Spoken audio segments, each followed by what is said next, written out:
2 মাসের নিষেধাজ্ঞা শেষে ভোলার মেঘনা ও তেঁতুলিয়া নদীতে আবারও ইলিশের সরবরাহ বেড়েছে, তবে দাম বেশি হয় ক্ষুব্ধ ক্রেতারা। এ নিয়ে বিস্তারিত জানাতে ভোলা থেকে সরাসরি যুক্ত হচ্ছেন সহকর্মী ছোটন সাহা। ছোটন, মাছের সরবরাহ কেমন দেখছেন এবং দাম নিয়ে কি বলছেন ক্রেতারা, কি তথ্য আছে আপনার কাছে? তো আজকের বাজারে আমরা এসে যেমনটি দেখেছি যে বাজারে বলা যায় যে পর্যাপ্ত সরবরাহ রয়েছে ইলিশের, কিন্তু দরদাম নিয়ে কিন্তু ক্রেতাদের অভিযোগের শেষ নেই। কারণ ক্রেতারা ভাবছিলেন যে দীর্ঘ 2 মাস পর যেহেতু মাছ শিকার শুরু হয়েছে, সেই হিসেবে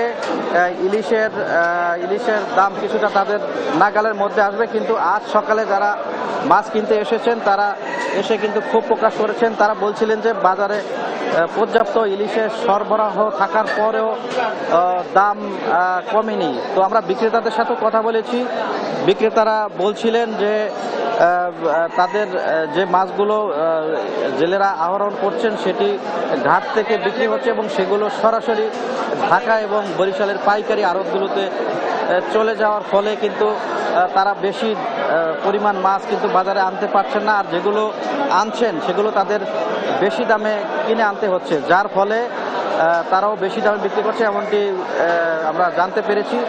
একই সাথে যদি আরেকটি তথ্য যুক্ত করতে চাই, সেক্ষেত্রে আমরা জেনেছি যে যেটি বড় সাইজের ইলিশ সেটি থেকে 3,500 থেকে 4,000 টাকা কেজি দরে বিক্রি হচ্ছে, এবং যেটি মাঝারো সাইজের ইলিশ সেটি কিন্তু 2,000 থেকে 2,500 টাকা, এবং ঝাটকা ইলিশ কিন্তু 800 থেকে 1,200 টাকা দরে বিক্রি হচ্ছে আজকের বাজারে। তো ভোক্তারা বলছিলেন যে আসলে এই দরদাম নিয়ন্ত্রণ নেই, একেবারেই ব্যবসায়ীরা সিন্ডিকেট তৈরি করে বাজারে অস্থিতিশীল পরিস্থিতি সৃষ্টি করেছেন, এমনটি অভিযোগ রয়েছেন। এবং একই সাথে তারা বলছিলেন যে বাজার দাম নিয়ন্ত্রণে যদি প্রশাসনের নিয়মিত মনিটরিং থাকে, সেই ক্ষেত্রে এই মাছের দাম, বিশেষ করে ইলিশের দাম নিয়ন্ত্রণে আসবে, এমনটি কিন্তু তারা আমাদেরকে বলছিলেন। তো সব মিলিয়ে বলা যায় যে মাছে জেলেরা যে মাছ পাচ্ছেন সেটি জেলেরা সন্তুষ্ট রয়েছেন, কিন্তু দরদাম নিয়ে কিন্তু ভোক্তাদের অভিযোগ রয়েছেন। তবে জেলেরা কিন্তু কাঙ্ক্ষিত দাম পাচ্ছে না, এমনটি কিন্তু জেলেরা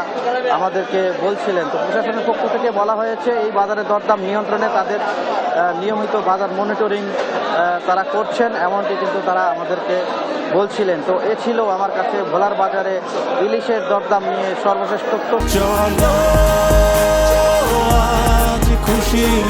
40 বছর ধরে অসংখ্য খুশির মিছিলে ছিল আইডিএলসি, থাকবে আগামীতেও।